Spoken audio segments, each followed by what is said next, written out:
Brothers and sisters, when we speak of the first object that must be removed from your home, we are talking about things that are connected to idolatry or false worship.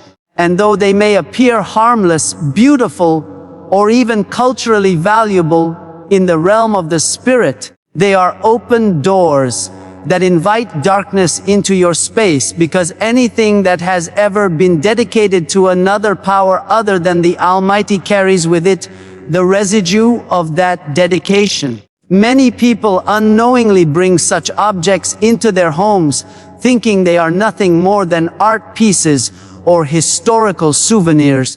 Yet the atmosphere of the home begins to change slowly, because these items were never created merely as decoration. They were made as symbols of allegiance. And when they enter your home, they bring with them the very spirit to which they were once dedicated. It could be a statue from a foreign land, a carved idol gifted by a traveler, or a cultural ornament inherited from ancestors who worshipped other gods. And because they were once part of spiritual rituals, they hold the power to attract that same influence wherever they are placed.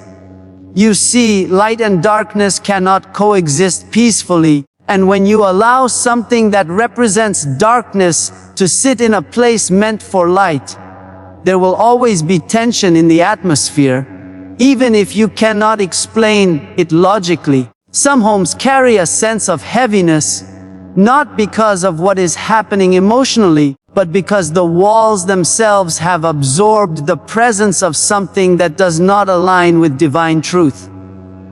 The spiritual world is legalistic, and the moment an object that was once dedicated to false power crosses your threshold, it gains permission to influence your environment.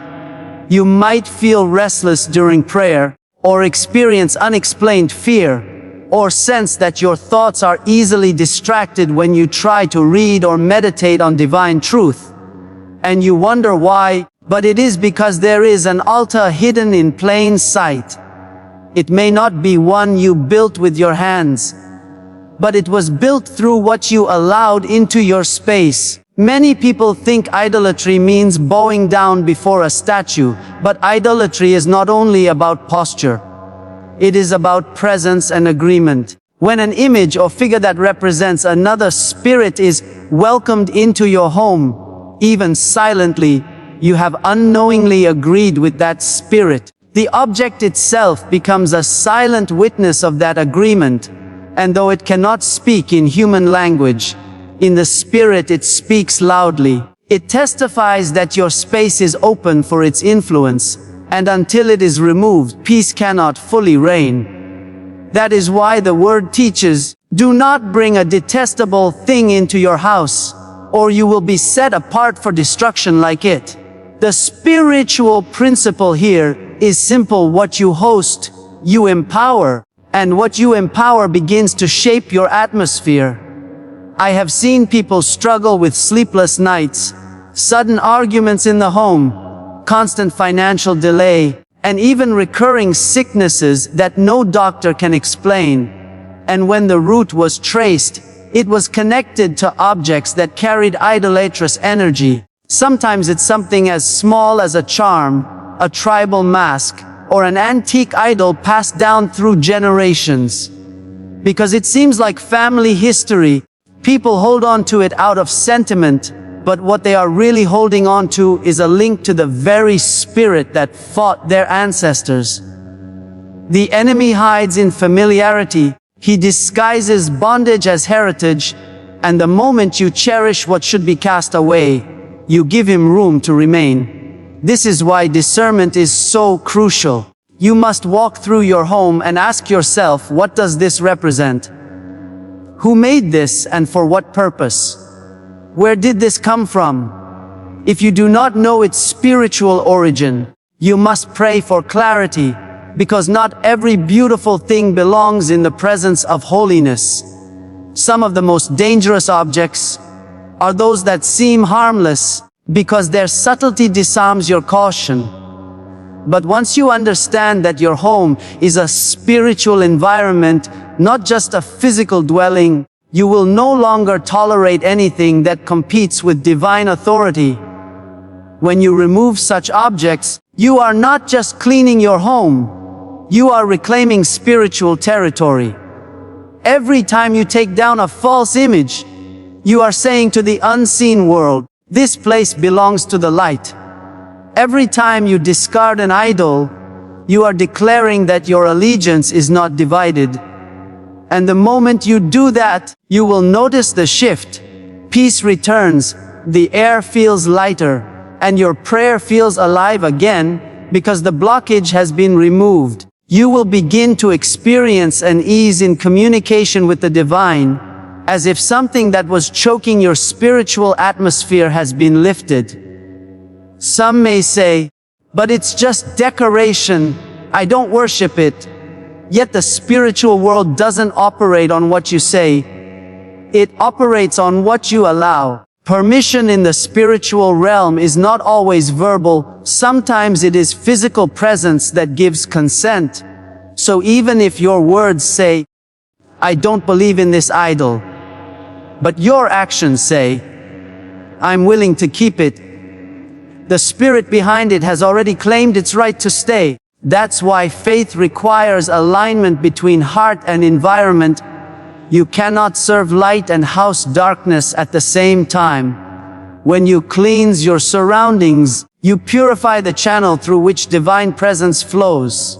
So, my brothers and sisters, look around your home with spiritual eyes. Examine your shelves, your tables, your decorations, your inherited objects. Ask for divine wisdom to show you what doesn't belong. And when you find it, don't hesitate. Remove it completely. Destroy it if necessary, and pray over your home. As you do this, you are not losing anything valuable. You are gaining freedom. You are opening the door for divine peace to dwell fully. Your home will no longer be a battleground. It will become a sanctuary where divine light reigns without resistance.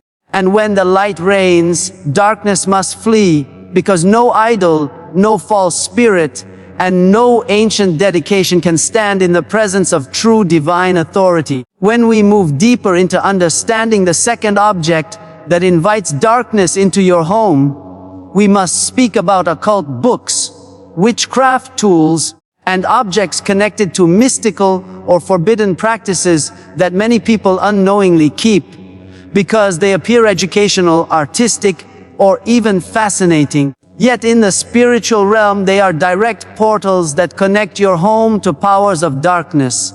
These items include tarot cards, spell books, Ouija board, crystals used for channeling energy, horoscopes, pendulums, dream interpretation guides rooted in sorcery, or any literature that teaches manipulation of unseen forces outside divine authority. Because the moment such things enter your environment, they invite an atmosphere of spiritual interference. Many think they are harmless, simply tools of curiosity or cultural study, but curiosity has always been one of the most dangerous open doors, because what begins as fascination can end as bondage. When you keep such books or tools, even if you never use them, they still carry a spiritual signature, because these items were designed with intention, and intention carries power. The spirit behind witchcraft is control, the desire to influence outcomes without divine will, and any object connected to that spirit carries its same energy. So when you have them in your home, your environment becomes heavy, your prayers feel resisted, and your thoughts may grow clouded, because light and darkness cannot occupy the same territory in peace. Many homes that once felt peaceful began to experience sudden unrest after the introduction of these items, and people blamed their stress or circumstances, not realizing that it is the presence of such objects shifting their spiritual balance.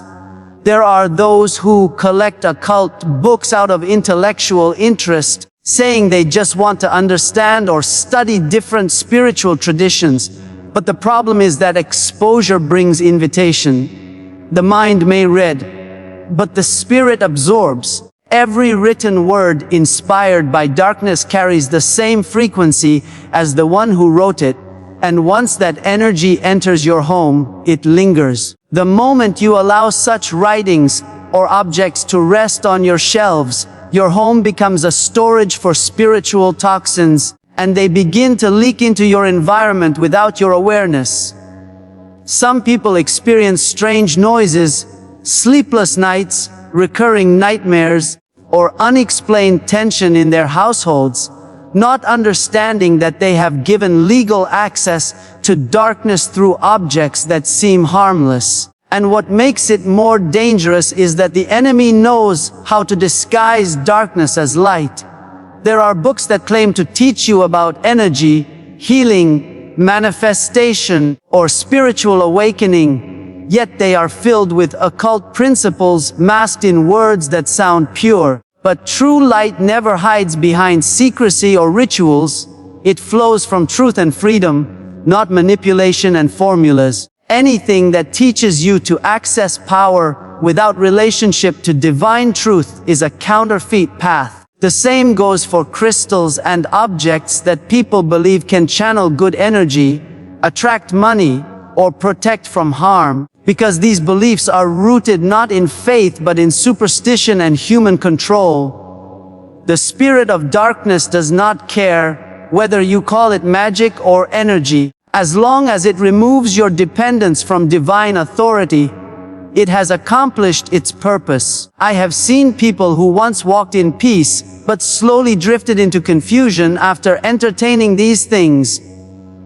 Their homes became places of argument, their finances dried up, and their dreams became tormented. The reason is simple: darkness cannot coexist with divine order, and when you host its instruments, you host its influence. You cannot fill your home with what belongs to the enemy and still expect divine peace to stay. When you entertain what contradicts truth, you invite what competes with light. It doesn't matter if you bought it in innocence. Once light reveals its nature, responsibility begins. You must remove it immediately, not store it, not give it away, but destroy it, because even gifting it to another continues the cycle of bondage. There is a spiritual principle that whatever you host, you empower, and whatever you empower begins to speak. That's why some people feel a strange sense of watching eyes in their rooms, or heaviness that seems to follow them from one space to another. It's because the objects themselves carry energy that resists divine presence. Darkness does not need your permission through words. It only needs your acceptance through possession. That is why spiritual cleansing begins with separation, removing from your life anything that competes with divine truth. When you do this, you are not practicing fear, you are practicing faith. You are declaring, only light shall dwell here, only peace shall reign here, only truth shall have authority here. And as you remove these things, you must also close the door spiritually.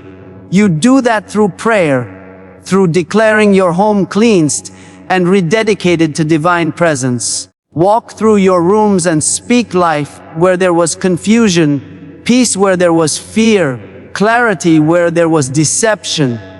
The moment you do, you will feel a change in the air, because darkness cannot remain where truth is spoken with authority. You might notice that the dreams that once tormented you begin to fade, that your thoughts become lighter, and your sleep becomes peaceful again. The divine presence that once felt distant begins to draw near, because you have cleared the atmosphere for it to dwell freely. Brothers and sisters, let me tell you this with love. There is no such thing as harmless darkness. Every connection to forbidden knowledge carries a price, and that price is always peace. Do not let curiosity rob you of clarity. Do not let fascination open doors that faith must later close. When you rid your home of occult books, tools, or mystical items, you are not losing treasures, you are gaining freedom. You are making your home a temple of divine presence, not a storage for confusion. And when divine presence fills your home, you will feel the difference, not only in the atmosphere but in your spirit, your thoughts, and your relationships. The light will flow freely, and the peace you've been praying for will finally take residence, because you have made room for it by removing what never should have been there. The third object that invites darkness into your home is anything connected to idolatry, statues, charms, or symbols that represent false gods, mythical beings, or cultural deities that people often keep as decorations or souvenirs without realizing that they carry a spiritual significance that opens doors to invisible forces that compete with divine truth. Many times people travel and bring home little statues, masks, or carvings thinking they are just art or historical pieces. Yet these items were originally created for worship or spiritual rituals in the lands they came from. What was once used to honor other spirits still carries the same energy, and when brought into your home, it silently claims spiritual ownership over your space.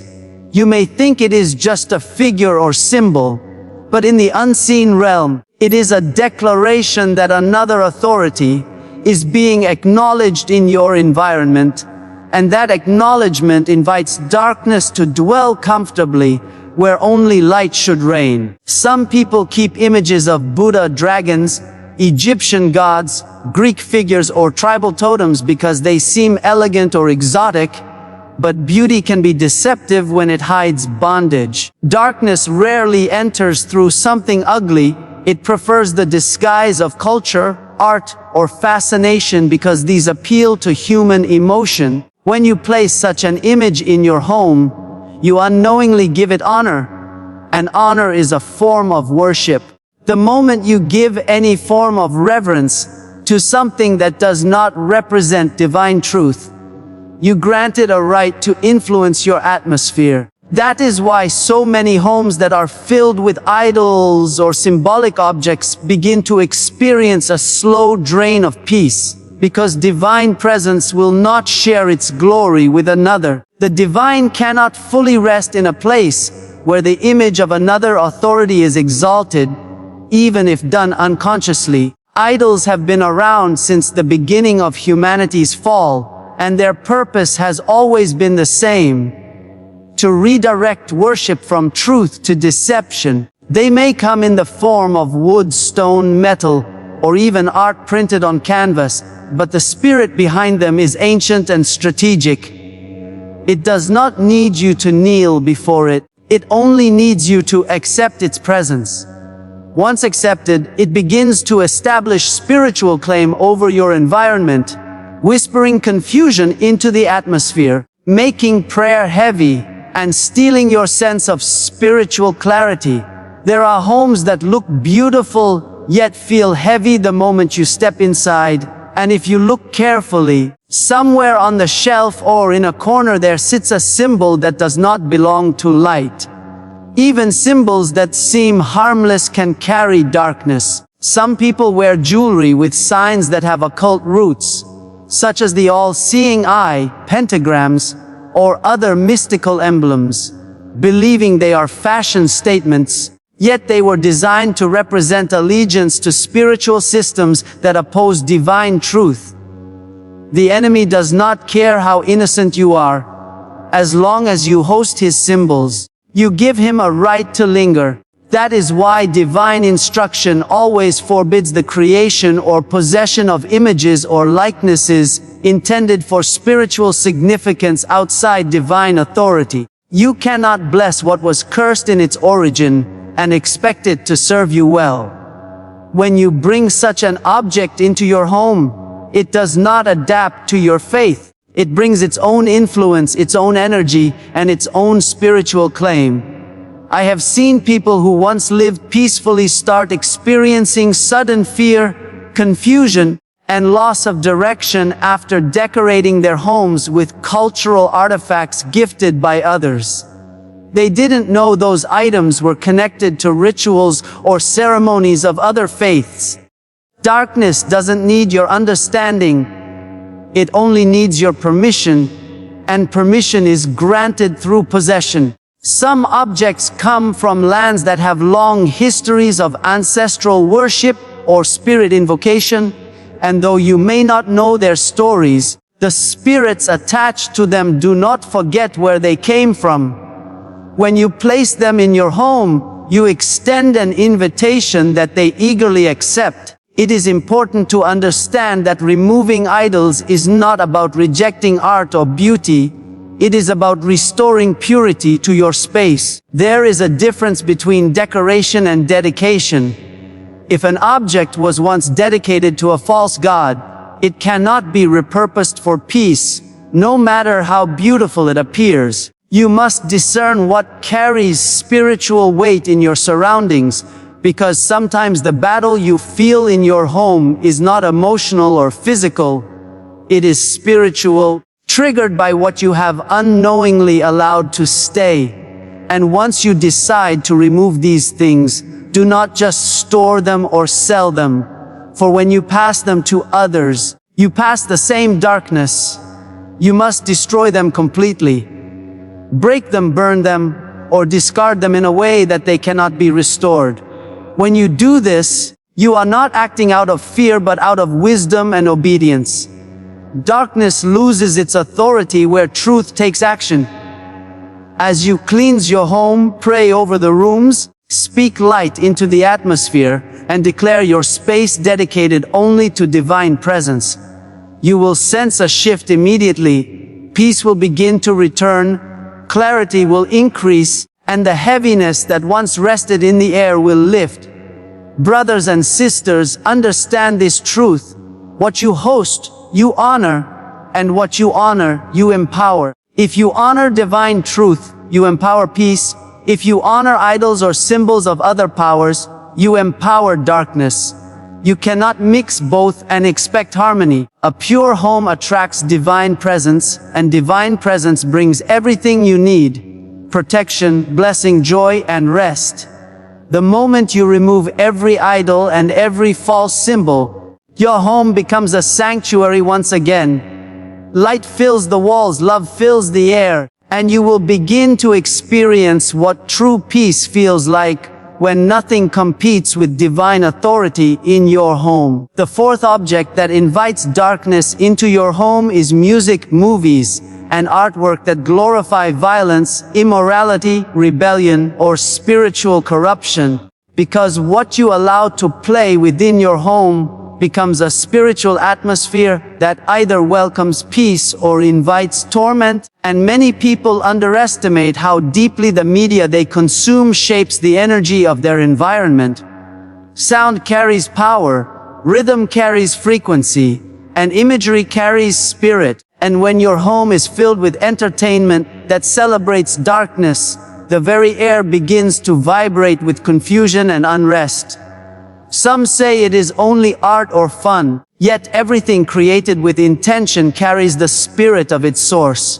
When the Creator is inspired by rebellion, lust, pride, or mockery of divine truth, those same spirits flow through the content and into the lives of those who absorb it, slowly dulling sensitivity to light. There are songs that sound harmless but carry lyrics soaked in bitterness, anger, lust, or self-exaltation, and when these are played repeatedly, they plant seeds of unrest and defilement in the unseen. Your home becomes a broadcast station that welcomes the same spirit the song was born from. Darkness does not always come with thunder or shadow. It often comes through melody, through words sung with passion but rooted in deception. Some songs glorify witchcraft, heartbreak, or revenge, yet people hum them casually, not realizing they are agreeing with messages that resist divine peace. Music was designed to carry worship, and worship always empowers something. It either exalts truth or strengthens deception. When you allow music that glorifies sin to dominate your home, you are unknowingly giving worship to the spirit behind it. Movies and television shows function in the same way. The eye is the gateway of the soul, and what you continuously watch, you unconsciously become. Many people watch films filled with sorcery, horror, sexual immorality, and profanity, claiming it is just entertainment. But the spirit behind those productions is not entertainment. It is infiltration. Darkness knows that if it cannot enter through your will, it will enter through your amusement. That is why so many people who spend long hours consuming violent or sensual content begin to experience desensitization, apathy towards spiritual things, and lack of peace in their homes. They wonder why they feel distant from divine presence, or why their children struggle with fear and rebellion, but the answer lies in what fills the atmosphere day after day. The enemy has mastered the art of hiding poison in beauty. Some songs sound inspiring but subtly teach independence from divine authority. Some movies appear motivational but glorify pride and ego as strength. Even artwork can carry messages that invite unrest.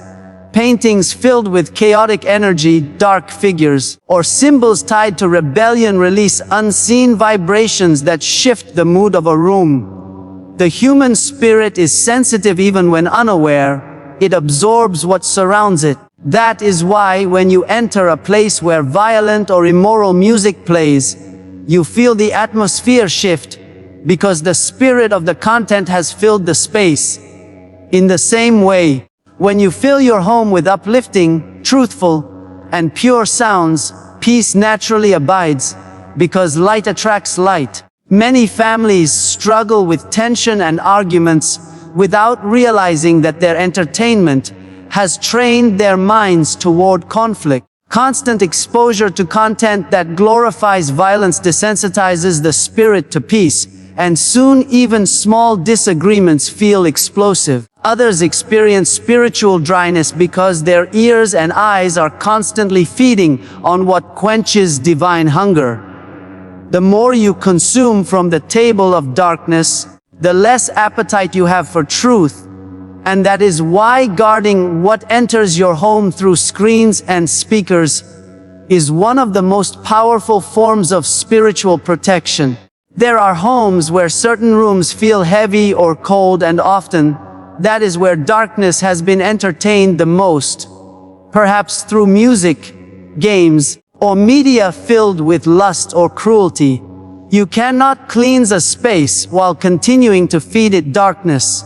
Cleansing begins by changing what you allow to speak in your home. Ask yourself, what are the voices that fill your atmosphere? Are they voices of worship, gratitude, love, and faith, or voices of anger, lust, and rebellion? Because every voice leaves a residue, and that residue becomes either a fragrance of peace or a stench of confusion. When you remove music, movies, or art that carry dark messages, you are not losing culture, you are regaining clarity. Your home is sacred ground, not a theater for corruption. Choose songs that uplift, movies that inspire purity, art that reflects truth, because these things invite the presence of divine peace. You will notice the difference quickly. Your thoughts will feel lighter, your rest will be deeper, and your atmosphere will feel alive again. Children will become calmer, conversations will flow with more love, and your prayer will feel powerful once more, because you have silenced the noise of darkness. Do not be afraid to cleanse your playlists, your shelves, or your walls. Every time you choose to replace darkness with light, you make space for divine presence to fill. Even the smallest choices matter. Changing a song, turning off a show, or removing an image can shift the spiritual climate of your home. And once you begin to live in that clean atmosphere, you will never want to go back, because peace has a fragrance that once experienced becomes unforgettable. Remember, whatever you watch, you worship, whatever you listen to, you invite, and whatever you display, you declare. Make your home a declaration of light, a sanctuary where truth is celebrated and peace reigns without resistance. The songs, movies, and art you host either open heaven's windows or build walls of darkness.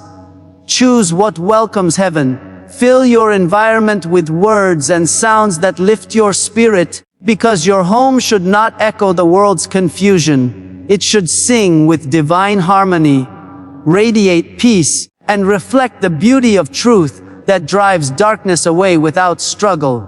The fifth object that invites darkness into your home is anything that carries the residue of pain, trauma, or sinful memories from the past, because objects can hold emotional and spiritual imprints just like people hold memories. Many do not realize that the things they keep, old letters, photographs, gifts from unhealthy relationships, items connected to moments of rebellion or disobedience, can act as anchors that tie their present atmosphere to past bondage. When you keep something that constantly reminds you of a season of heartbreak, disobedience, or sin, you keep the atmosphere of that moment alive, and though time has passed, the spirit connected to that object remains active. You may not notice it immediately, but over time, it begins to whisper nostalgia, guilt, or sorrow back into your emotions, reopening doors that truth has already closed. Darkness does not need to re-enter through new sin. It often returns through memory, and memory hides in objects. Some people hold on to clothes worn during seasons of impurity, photos from relationships that were never blessed, or jewelry given by someone who once carried dark influence, and they wonder why it is so difficult to move forward. The reason is simple: you cannot step into freedom while holding the tokens of your bondage. When divine light delivers you, it calls you not only to leave Egypt, but to let go of everything that carries Egypt's scent. Keeping items from your past that are tied to pain, rebellion, or sin means keeping the energy of those moments alive in your home, and that energy will resist peace. You might find that every time you try to pray, an old thought or emotion arises. Every time you feel joy, a strange sadness follows. This is because the atmosphere of your home still holds physical connections to the darkness you were freed from. There are those who think sentimental value justifies keeping such things, saying they represent memories or lessons. But not every memory deserves a monument. Some memories are meant to be buried, not displayed. You cannot decorate your home with what once destroyed your peace and expect harmony to dwell there. Even small things, like a gift from a toxic person, a love letter from a past relationship, or an item connected to a season of rebellion, can carry a lingering presence that reminds darkness it still has a place in your life. When you keep these things, you send a message to the unseen realm that part of you still belongs to that moment. But when you let go, when you remove them completely, you make a declaration that the old has passed away and that your home belongs entirely to light. Some objects may seem harmless, perhaps a perfume, a shirt, a small souvenir, but if it connects you to guilt, pain, or sin, it carries weight. Darkness is subtle. It hides in sentiment. It whispers, "Keep it, it's part of your story." Yet it knows that as long as you keep it, healing cannot be complete. Your home is not meant to be a museum of your pain. It is meant to be a dwelling of peace. When divine light forgives you, it also calls you to remove the reminders of what you've been forgiven for, because forgiveness cleanses, but cleansing must be maintained through separation. Holding on to such things can reopen emotional wounds, cause sudden sadness, or even reignite old desires you thought were gone. That is why it is so important to walk through your home and ask yourself what truly belongs in your new season. The process of removing such items is not only physical but spiritual. It is a symbolic act of surrender, A way of saying that you refuse to let yesterday define your atmosphere today. As you release those things, something powerful happens. The energy tied to them begins to break, the heaviness lifts, and your home feels lighter. The presence of peace becomes stronger, because there is no longer anything competing for emotional space. Many people who have done this testify that their dreams changed, their moods improved, and they felt a renewed sense of clarity. It is not superstition, it is the law of atmosphere. What you host determines what you feel. And it is not only objects from your own past that can hold darkness, but also items inherited from others. Sometimes you receive furniture, jewelry, or decorations from people who lived in turmoil, addiction, or rebellion, and those things carry the residue of their atmosphere. That is why cleansing is necessary whenever something enters your home, not because you are fearful, but because you are wise. Bless what enters, and if peace does not rest upon it, remove it. You do not know what words were spoken over that item, what energy it has absorbed, or what memories it holds. Peace must be guarded, and peace is preserved through discernment. Brothers and sisters, freedom requires separation. You cannot walk in newness while keeping relics of your old chains. Every time you look at something that reminds you of pain, your spirit returns to that moment. But when you remove it, you make space for restoration. The past loses its grip, the enemy loses his right, and divine peace fills the vacuum. Your home begins to breathe again. You begin to sense freshness, lightness, and joy where heaviness once lived. So walk through your home with courage. Open the drawers, the closets, the boxes under your bed. Look at each item and ask yourself, does this carry peace or pain? Does it remind me of who I was or who I have become? Anything that ties you to sorrow, shame, or rebellion must go. You will feel resistance because darkness hates to lose its hiding place. But once you decide, divine strength will empower you. Remove, release, and replace it with truth, beauty, and peace. Fill your home with things that carry life. Scripture, light, music of worship, symbols of faith and hope. When your home is cleansed from the objects of your past, it becomes a sanctuary where you and your loved ones can flourish. And once peace has settled there, guard it fiercely, because peace is not merely the absence of noise. It is the presence of divine light ruling your atmosphere with authority and grace. The sixth object that invites darkness into your home is anything connected to death, grief, or the spiritual world that has not been properly released. Because death carries a weight that can linger long after the physical has gone, and many homes unknowingly host this heaviness through objects such as ashes, funeral items, images of the dead, or mementos kept from a place of pain rather than peace. When you hold on to such things, not for remembrance, but from emotional attachment, you create a bridge between life and the shadow of loss, and that bridge becomes a channel through which sorrow and spiritual heaviness travel freely. Darkness uses grief as an entry point because it disguises itself as comfort.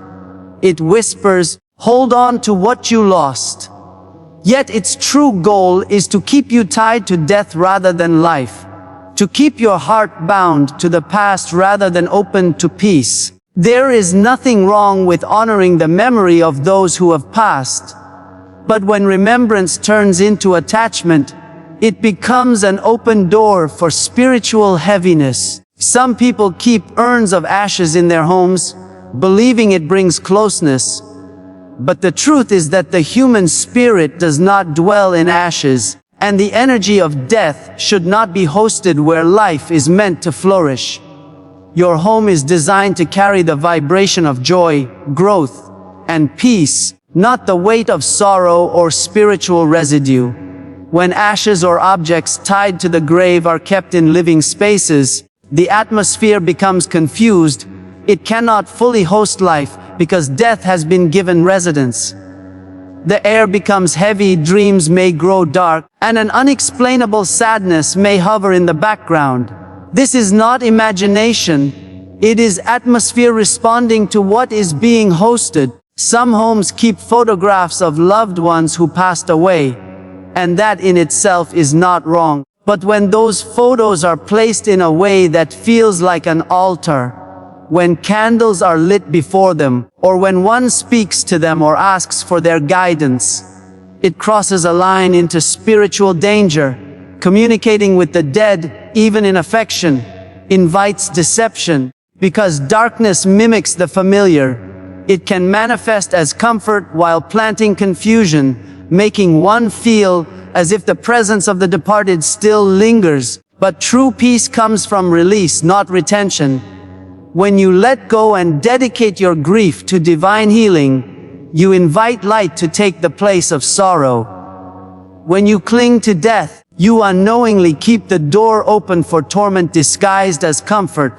There are also people who collect antiques or second-hand items from estate sales, unaware that some of these objects carry energy from their previous owners. Death leaves residue, and grief can linger in physical things. A mirror, a piece of jewelry, or a chair can absorb the emotion of its past, and when brought into your home, it can bring with it an atmosphere that doesn't belong. That is why discernment is vital when bringing used or inherited items into your living space. Every item must be blessed, prayed over, and cleansed through words of truth, because light neutralizes what darkness once claimed. Even symbols of death, like skull decorations, horror-themed art, or images glorifying darkness, carry the vibration of fear and hopelessness. Some people display them for aesthetic reasons, believing it is just a trend or art. But they do not understand that the spirit behind such images was born in rebellion against life itself. When you fill your home with reminders of decay, you invite the spirit of decay into your environment. Life flows where life is celebrated. Joy grows where peace is protected. Anything that glorifies death rather than acknowledges life gives the enemy permission to hover and drain vitality. The same principle applies to clothing or jewelry associated with darkness. Items with skulls, symbols of death, or designs tied to occult subcultures. These things may appear fashionable, but they were birthed from inspiration that opposes divine life. When you wear them, you unintentionally align yourself with that energy, and when you store them in your home, they contribute to the same atmosphere. Darkness is territorial, it will claim whatever reflects its likeness. Many times, people who feel constant sadness or heaviness in their homes do not realize that it is not only emotional but spiritual.